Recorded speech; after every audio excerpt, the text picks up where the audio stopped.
Sokan kérdeztétek, tehát senki, hogy akkor, hogyha fürdőszobába szeretnénk áramot vezetni, és esetleg fűteni vele, az mennyire megrázó. Hát az Adaxnak az elektromos fűtőtestje kimondottan erre való készülék.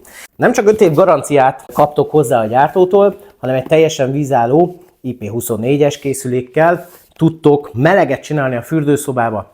A VPS-nek a KBT sorozata, ami Bluetooth-ról vezérelhető, ahhoz ugyanazt az alkalmazást tudjátok használni, mint az Adax Neo Wi-Fi-hez.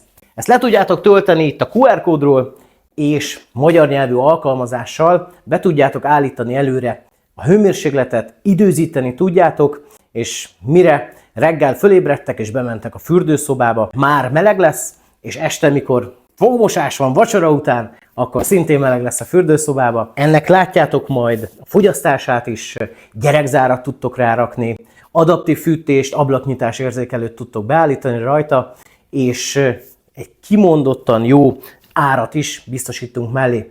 Ezt keresétek a weboldalunkon.